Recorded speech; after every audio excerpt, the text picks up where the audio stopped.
Senhoras e senhores, vou agora apresentar-vos o regime de previdência central não obrigatório. O objetivo da implementação do regime de previdência central não obrigatório, cuja execução cabe ao Fundo de Segurança Social, FSS, visa fornecer uma proteção mais profunda aos residentes de Macau na sua terceira idade. Vou apresentar o conteúdo item por item e detalhadamente. 1. Titulares de contas individuais. A conta individual do regime de previdência central não obrigatório é criada automaticamente pelo FSS aos residentes de Macau que tenham completado 18 anos de idade ou com idade inferior aos 18 anos de idade, mas que já se encontram inscritos no regime da Segurança Social. 2. Fonte de capitais. As verbas registadas no regime de previdência central não obrigatório têm dois tipos que incluem a verba atribuída pelo Governo e as contribuições. A primeira é a verba atribuída pelo Governo, incluindo a verba de incentivo básico no valor de 10.000 patacas e a verba a título de repartição extraordinária de saldos orçamentais, quando a situação da execução orçamental do Governo da RAEM do ano o justifique. Cabe ao FSS transferir as verbas para as contas individuais dos residentes qualificados e geri-las com o princípio de prudência e de níveis de risco reduzidos. A segunda são as contribuições, incluindo as contribuições pagas pelo trabalhador e pelo empregador em conjunto, bem como as contribuições pagas pelos residentes em nome individual. Este tipo de verbas constitui a parte nuclear do regime de previdência central não obrigatório. É gerido pelas entidades gestoras de fundos que preencham os requisitos legais. 3. Composição de conta individual. A conta individual do regime de previdência central não obrigatório é composta pelas três subcontas seguintes. Subconta de gestão do Governo. Gerida pelo FSS, a subconta destina-se principalmente a registar e gerir as verbas atribuídas pelo Governo e o saldo transferido das demais subcontas. Subconta de contribuições. Gerida pelas entidades gestoras de fundos, a subconta destina-se principalmente a registar e gerir as contribuições dos planos da contribuição. Subconta de conservação. Gerida pelas entidades gestoras de fundos, a subconta destina-se principalmente a registar e gerir o saldo transferido da subconta de contribuições por cessação das relações de trabalho. 4. Portabilidade de contas individuais. A conta individual tem a característica de portabilidade, ou seja, as verbas de planos de contribuições de trabalhadores não podem ser levantadas de imediato por motivo de cessação das relações de trabalho. Os trabalhadores podem escolher entre os seguintes 4 modos para tratar do saldo na subconta de contribuições quando deixam os seus postos de trabalho. Manter e continuar a acumular o saldo na subconta de conservação criada pela entidade gestora de fundos inicial. Se o trabalhador não indicar o modo de tratamento do saldo, este vai ser o método pré-definido. Transferir o saldo à subconta de gestão do Governo. Se o trabalhador tiver outras subcontas de contribuições, o saldo pode ser transferido para elas. Juntar o saldo às outras subcontas de conservação criadas no âmbito do regime de previdência central não obrigatório.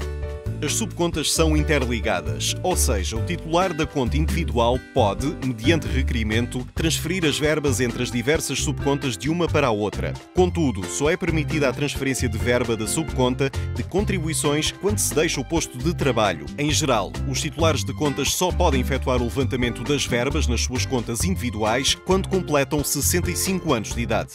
Para evitar a situação de que o excesso de quantidade de subcontas de conservação resulta na dificuldade em gestão, o regime consagra que cada titular da conta individual só pode ter uma subconta de conservação em cada entidade gestora de fundos. O saldo na conta individual é impenhorável e intransmissível. Sem prejuízo do disposto na lei sobre a transferência entre as subcontas, o direito ao levantamento de contribuições pelo empregador, reposição de dinheiros públicos nos termos legais, a cobrança de taxas pelas entidades gestoras de fundos por motivo da gestão de fundos de pensões, bem como a herança, de forma a garantir os direitos do titular da conta. 5. Planos de contribuições de previdência. O plano de contribuições de previdência tem dois tipos, incluindo planos conjuntos de previdência e planos individuais de previdência.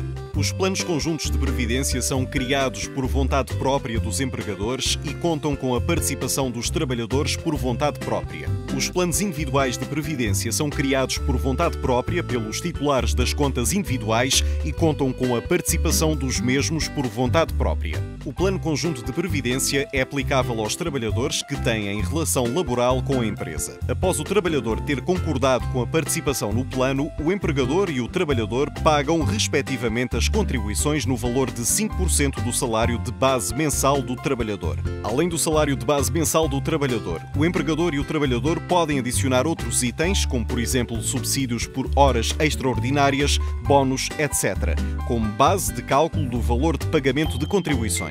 Por outro lado, se o empregador ou o trabalhador quiserem pagar uma taxa de contribuições superior a 5%, só basta informar a entidade gestora de fundos. Tendo em conta a capacidade dos encargos de trabalhadores e empregadores, o regime introduziu um mecanismo automático de indexação ao salário mínimo para os trabalhadores de limpeza e de segurança na atividade de administração predial para fixar o limite máximo e mínimo da base de cálculo do montante de contribuições. O limite mínimo da base de cálculo do montante de contribuições, em caso de o salário de base do trabalhador no mês em causa ser inferior às 6.569 patacas, o trabalhador não precisa de pagar contribuições, mas sim o empregador. O limite máximo da base de cálculo do montante de contribuições, em caso de o salário de base do trabalhador no mês em causa ser superior às 31.200 patacas, nem o trabalhador nem o empregador precisam de pagar contribuições da parte do salário que excedem este limite máximo. Para fornecer aos trabalhadores uma melhor proteção à vida pós-aposentação, o limite máximo e o limite mínimo da base de cálculo referidos há pouco podem ser ajustados. Vamos ver o exemplo seguinte. Supõe-se que o salário de base mensal que o trabalhador A recebe do empregador é de 6.500 patacas e o salário de base mensal do trabalhador B é de 40.000 patacas, sendo as contribuições pagas no valor de 5% do salário de base mensal. Como o salário de base mensal do trabalhador A é inferior ao valor de 6.569 patacas, o trabalhador A está isento do pagamento, mas o seu empregador deve pagar contribuições no valor de 325 patacas para o trabalhador A. Por outro lado, como o salário de base mensal do trabalhador B é superior ao valor de 31.200 patacas, ele e o empregador só precisam de pagar, respectivamente,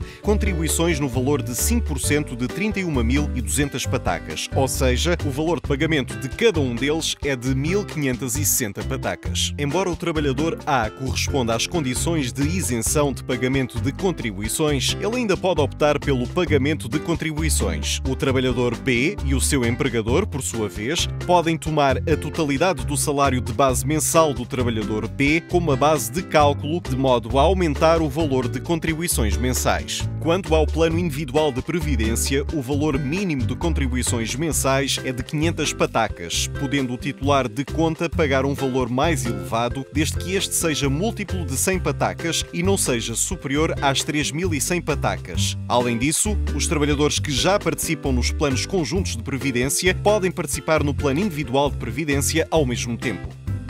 6. Direitos de escolha de entidades gestoras de fundos e fundos de pensões. As entidades gestoras de fundos podem fazer pedido para registar os fundos de pensões abertos cuja criação foi autorizada pela Autoridade Monetária de Macau como instrumentos de aplicação do regime de previdência central não obrigatório. No âmbito dos planos conjuntos de previdência, o empregador escolhe a entidade gestora de fundos e, seguidamente, o empregador e o trabalhador escolhem os fundos de pensões para aplicarem as suas próprias contribuições mediante a distribuição de percentagem. Quando o tempo de contribuições do trabalhador fica qualificado para obter todos os direitos acumulados do empregador, este trabalhador pode decidir ao mesmo tempo a taxa de aplicação e de distribuição do fundo a que o seu empregador paga contribuições. Quanto ao plano individual de previdência, cabe ao indivíduo fazer escolha com plenos poderes. 7. Taxa de reversão de direitos de padrão. No plano conjunto de previdência, a cota que o trabalhador pode obter nas contribuições do empregador é calculada conforme a taxa de reversão de direitos. A taxa de reversão de direitos significa que a percentagem dos direitos acumulados do empregador que o trabalhador pode obter quando cessam as relações de trabalho e que é fixada de acordo com o tempo de contribuições. O trabalhador tem direito a 30% dos direitos acumulados do empregador a partir de 3 anos de contribuição completados e esta percentagem aumenta 10% 10% por cada ano até que tenha completado 10 anos de contribuição, altura em que poderá adquirir 100% dos direitos acumulados do empregador. Além disso, o regime saúda o estabelecimento pelo empregador das condições mais favoráveis ao trabalhador do que a taxa de reversão de direitos de padrão. Por exemplo, o trabalhador pode obter parte das contribuições do empregador quando completa um ano de contribuição, ou pode obter a totalidade das contribuições do empregador, mesmo que não complete 10 anos de contribuição.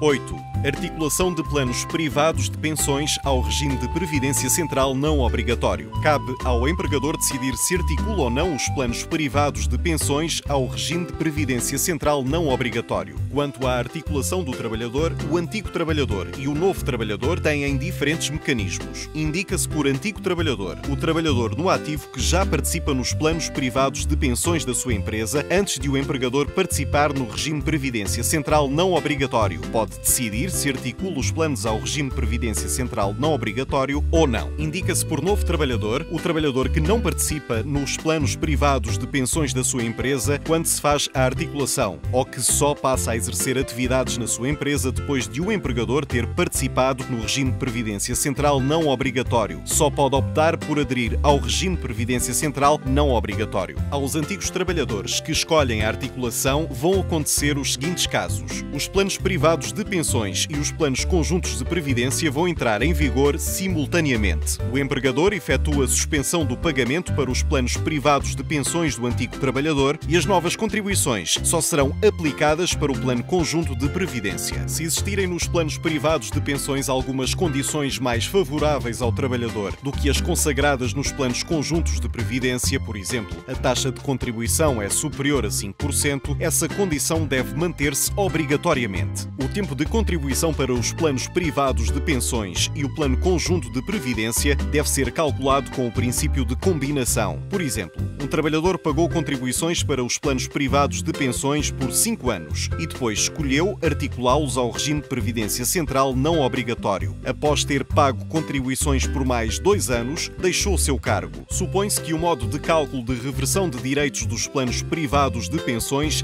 é o mesmo que do plano conjunto de previdência. Como o tempo de contribuição deste trabalhador é de 7 anos, ele pode obter 70% das contribuições pagas pelo empregador para os planos privados de pensões e para o plano conjunto de previdência, respectivamente. O saldo dos planos privados de pensões é tratado de acordo com as condições desses planos. Por exemplo, as verbas podem ser levantadas quando cessem as relações de trabalho. Por outro lado, o saldo do plano conjunto de previdência só pode ser levantado de acordo com as condições do regime de previdência central não obrigatório, ou seja, geralmente quando se tenha completado 65 anos de idade. Quando o antigo trabalhador corresponder às condições de levantamento das verbas dos planos privados de pensões, por exemplo, quando deixa o seu cargo, pode transferir os direitos relacionados para o regime de previdência central não obrigatório mediante apresentação de requerimento. Quanto aos antigos trabalhadores que não escolheram a articulação, os empregadores e os trabalhadores devem continuar a pagar contribuições para os planos de fundos privados de pensões. Seja antigo trabalhador, seja novo trabalhador, se decidir não aderir ao regime de previdência central não obrigatório na articulação ou no início de prestação de serviços, pode fazê-lo a qualquer momento. 9. Levantamento de verbas. Geralmente, o titular da conta só pode efetuar o levantamento total ou parcial das verbas nas suas contas individuais quando completa 65 anos de idade. Pode apresentar o requerimento de levantamento total ou parcial de verbas quando o titular não tenha completado 65 anos de idade, mas se encontra em incorrer em despesas elevadas para diagnóstico e tratamento médico devido a lesões corporais graves ou doença grave, ou quando o titular não tenha completado 60 anos de idade e não estiver a exercer atividades com remuneração, ou nos casos de razões humanitárias. Atenção! Se tivesse efetuado o levantamento por razão de ter completado 60 anos de idade e não estiver a exercer atividades com remuneração, não se pode levantar verbas por esta razão outra vez. O montante máximo de levantamento de verbas com antecedência não pode exceder a totalidade de verbas atribuídas pelo Governo nos anos anteriores, quando se encontra nas seguintes situações de não ter completado completado 65 anos de idade, ou seja, incorrer em despesas elevadas para diagnóstico e tratamento médico devido a lesões corporais graves ou doença grave do seu cônjuge, parente ou afim em qualquer grau da linha reta. Estiver a receber a pensão de invalidez do Fundo de Segurança Social há mais de um ano, estiver a receber o subsídio de invalidez especial do Instituto de Ação Social. Atenção! Seja qual for a razão citada, o requerente só pode apresentar o requerimento de levantamento de verbas uma vez por ano. Antes de cessarem as relações de trabalho, mesmo que preencham os requisitos, as verbas que o trabalhador pode levantar só vão incluir as contribuições na subconta de contribuições pagas por si próprio, as verbas na subconta de gestão do governo e na subconta de conservação. 10. Incentivo fiscal. Para efeitos da determinação do lucro tributável do empregador em sede do Imposto Complementar de Rendimentos e do Imposto Profissional do segundo grupo, as contribuições pagas pelos empregadores para os planos conjunto de previdência podem ser descontadas como custos de exploração ou encargos resultantes do exercício da atividade, podendo ser descontadas no lucro tributável. Para estimular mais empregadores a aderirem ao regime, dentro dos primeiros 3 anos, a contar da sua implementação, além de poderem gozar dos benefícios fiscais acima referidos, as contribuições pagas pelo empregador ainda podem gozar de modo adicional do dobro de benefícios fiscais temporários. Para obter mais informações sobre o regime de previdência central não obrigatório, pode consultar o sítio eletrónico do FSS e os materiais de informação ou contactar o FSS por telefone 2853 2850 durante o horário de expediente.